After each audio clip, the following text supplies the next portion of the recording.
नमस्कार दोस्तों, मैं जनक सिंह झाला एक बार फिर से आपका स्वागत करता हूं मेरी YouTube चैनल जर्नी मास्टर में। दोस्तों, आज हम जा रहे हैं राजकोट के रामवन में।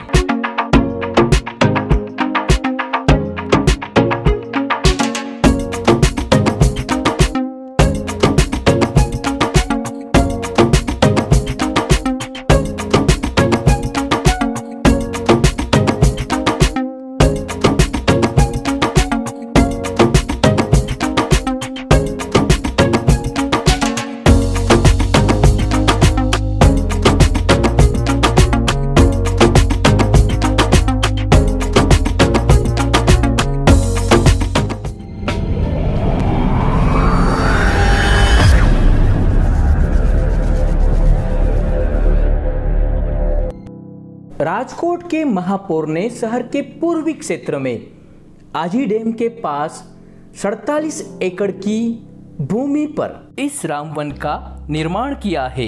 अभी जो आप देख रहे हैं वह है रामवन का मुख्य प्रवेश द्वार। इस द्वार को धनुष का आकार दिया गया है और द्वार के पास जो प्रतिमाएं दिख रही है वह है रामायण के मुख्य रचयिता वाल्मीकि जी और तुलसीदास की। अब हम द्वार के भीतर प्रवेश कर रहे हैं।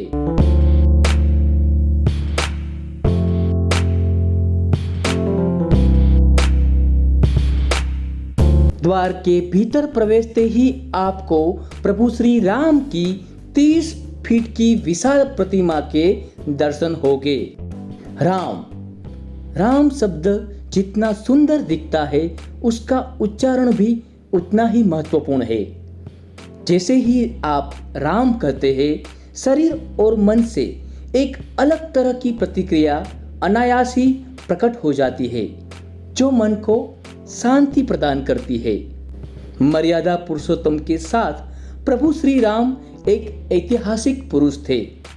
यदि हम अपने शास्त्रों, अयोध्या के इतिहास और अयोध्या की वंशावली को देखें तो यहाँ स्पष्ट होता है कि अपने 14 साल के वनवास के दौरान प्रभु श्री राम, लक्ष्मण और सीता जी गुजरात को छोड़कर भारत के कई जंगलों में घूमते रहे, लेकिन अब एक स्मृति और प्रतिकृति के रूप में प्रभु श्री राम अपने परिवार के साथ इस रामवन में पधारे हैं।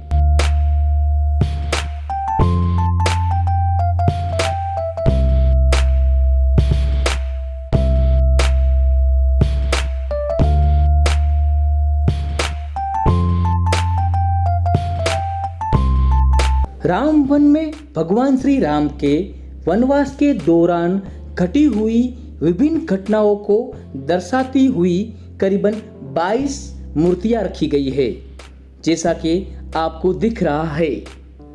यहाँ प्रतिमा राम और केवट के मिलाप की है, जबकि यहाँ पर प्रभु श्री राम, लक्ष्मण और सीता जी है।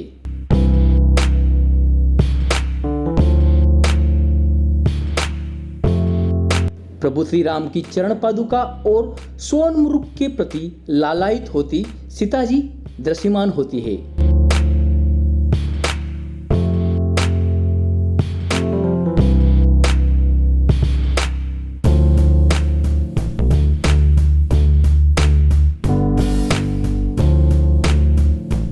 देखिए, यह है हनुमान जी का विराट स्वरूप। द्रोणागिरी पर्वत से हनुमान जी संजीवनी बूटी लेने गए थे और वापस में पूरा पर्वत लेकर आए थे। पूरे वन क्षेत्र का पैदल ही आनंद लेना है तो 1 से 1.5 घंटा लगता है। मानो ऐसा लगता है जैसे कोई घने जंगल में हम पहुंच गए हैं। यहाँ पर लोगों की सुविधा के लिए महापौर द्वारा इलेक्ट्रिक मोटर कार की भी व्यवस्था उपलब्ध की जाएगी।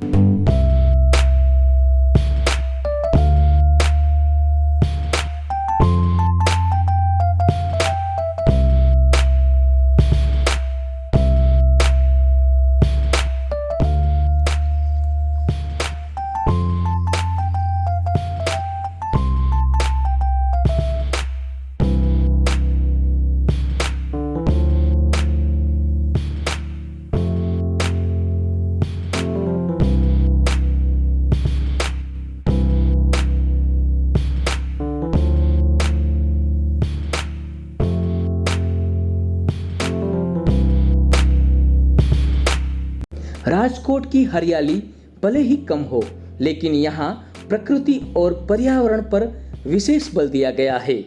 यहाँ 60 विभिन्न किस्मों के 65,000 से भी अधिक पेड़ संरक्षित किए गए हैं।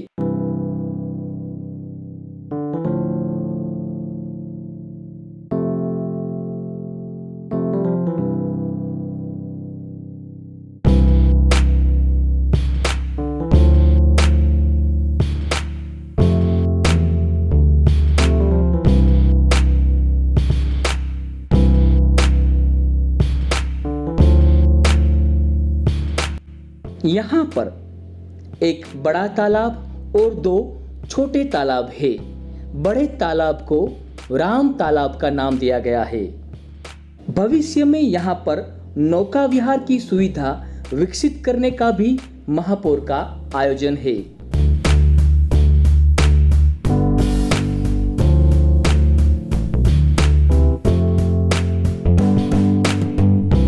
रामवन में प्रत्येक पथ का नाम भी रामायण के पात्रों के नाम पर रखा गया है, जैसे कि जानकी पथ और हनुमंत पथ। इसके अलावा यहाँ पर food court, gazebo, sofa type के बेंच, बच्चों के खेल के मैदान और अन्य आकर्षण भी खास है। इस बारे में राजकोट के मेयर डॉक्टर प्रदीप डव का क्या कहना है, आइए उनसे ही सुनते हैं। राजकोट महानगर पालिका द्वारा जिस तरह से अयोध्या में एक राम मंदिर बन रहा है, वैसे ही राजकोट शहर में तो बहुत अच्छा, सिर्फ राजकोट शहर के लिए नहीं मगर पूरा सौराष्ट्र, पूरा गुजरात और इंडिया के अलग अलग स्टेट से टूरिस्ट यहाँ खास करके रामवन की विजिट करने आए। ऐसा बहुत अच्छा नयन रमणीय स्थल पर ये पूरा रामवन बनाने हम जा रहे हैं।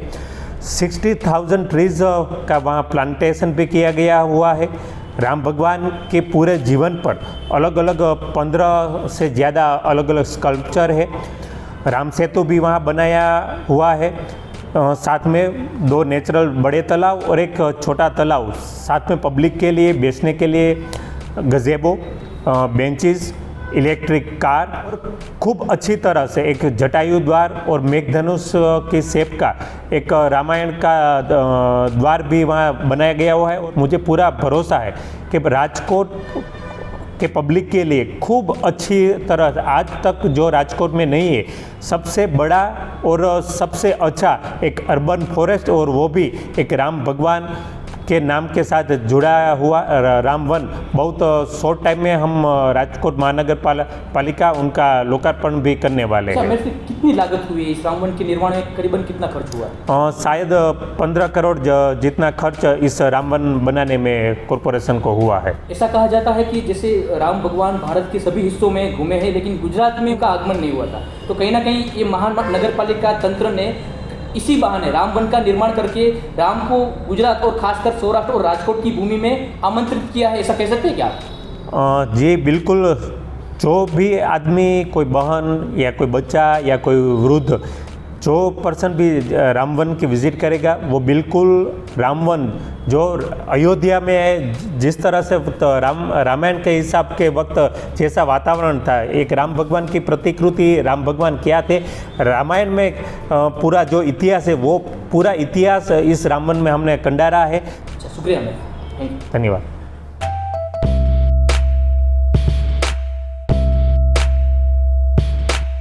रामवन का एक अन्य आकर्षण राम सेतु है, जो यहाँ पर दिख रहा है।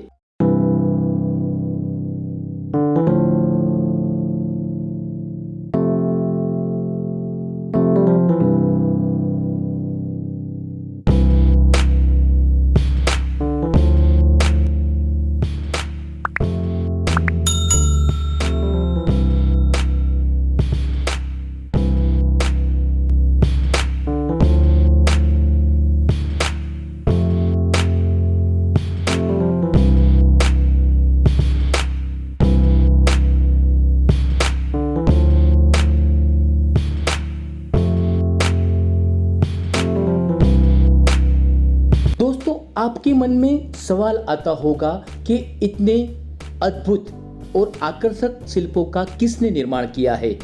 तो आइए जानते हैं कि इस निर्माण के पीछे किसका हाथ है।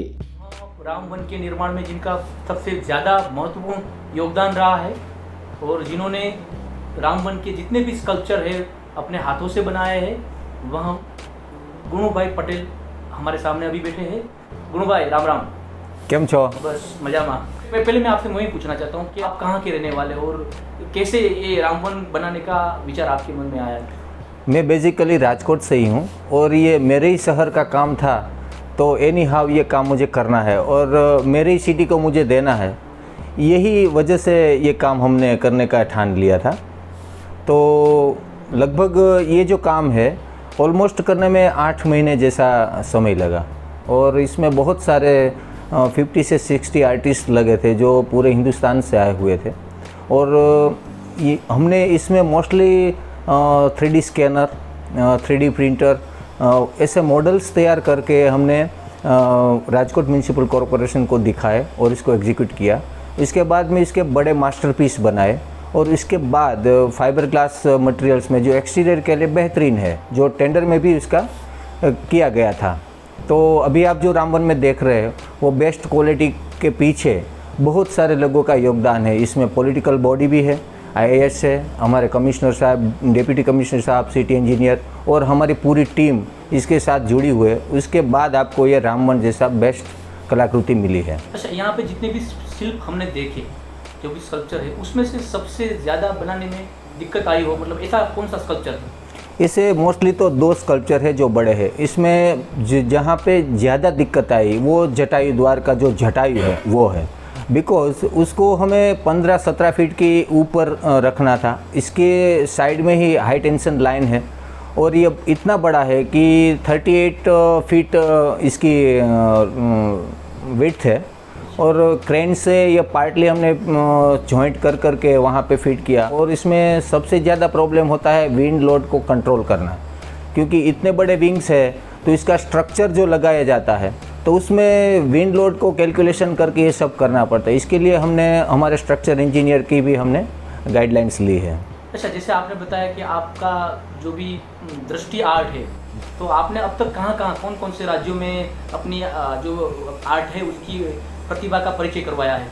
जी, हमने तो हिंदुस्तान के ऑलमोस्ट स्टेट्स में हमने काम किए हैं और भारत के बाहर भी हमने अमेरिका, यूरोप और ऑस्ट्रेलिया में काम कर रहे हैं और किया भी है। उनमें से कोई विशेष स्कल्पचर हो इसके बारे में बताइए। हमने 2007 में नॉर्थ कैरोलिना के लिए महात्मा गांधी जी का स्कल्पचर बनाया था ब्रॉन्ज में, जो वहाँ पे गार्डन का नाम उस स्टेचू की वजह से पीस पार्क दिया गया है। क्या बात है, बहुत बढ़िया। और वहाँ पे हमारी कम्युनिटी और चाइनीज़ कम्युनिटी और ये सब ने मिलकर ही गांधी जी का वहाँ पे इंस्टॉलमेंट किया है। लेकिन आपको नहीं लगता जिसमें आपकी रात दिन की मेहनत है, एक बार राजकोट वासी को इस रामवन की मुलाकात लेकर आपकी प्रतिभा की पहचान करनी चाहिए और आपको सैल्यूट करना चाहिए? जी, ये तो हमारी मेहनत है और हमें रिवॉर्ड्स मिल ही रहे हैं, क्योंकि वहाँ से जो भी लोग पास हो रहे हो भगवान राम को वंदन करते जा रहे हैं, मतलब हमें हमारा रिवॉर्ड मिल गया है। फिर भी राजकोट वासियों को आप एक नम्र अपील तो करेंगे क्या, एक बार आप रामवन आए और देखिए? जी, आप एक बार ज़रूर रामवन आइए और भगवान श्री राम के आप दर्शन करिए और आप पावन हो जाइए। शुक्रिया, थैंक यू।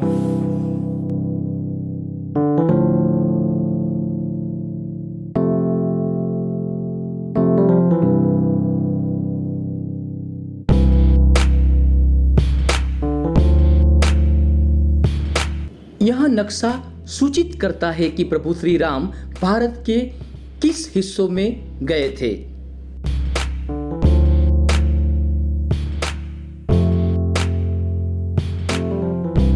यहाँ का राशिवन भी एक विशेष आकर्षण पैदा करता है। धार्मिक मान्यता के अनुसार मनुष्य अपनी राशि के अनुसार वृक्षों की पूजा करके अपने दुखों और रोगों को दूर कर सकता है। यहाँ पर 12 राशियों के आराध्य पेड़ लगाए गए हैं। दोस्तों, आपकी राशि कौन सी है और उसका आराध्य पेड़ कौन सा है, वह जानने के लिए आपको रामवन की मुलाकात लेनी पड़ेगी। कुछ भी हो, यहाँ पर हमारे प्राचीन इतिहास और सांस्कृतिक विरासत के बारे में आज की पीढ़ी को सूचित करने की व्यवस्था का एक उत्तम प्रयास किया गया है। तो दोस्तों रामवन का यह वीडियो आपको कैसा लगा और कब आप रामवन की मुलाकात लेने वाले हैं वह मुझे अवश्य लिखकर भेजिए। वीडियो पसंद आया हो तो उसे लाइक, शेयर और मेरी यूट्यूब चैनल जर्नी मास्टर को सब्सक्राइब करना मत भूलें। फिर मिलेंगे एक नए स्थान पर एक नए रोमांच के साथ। तब तक आपसे विदा होने की अनुमति चाहता हूँ। जय श्री राम।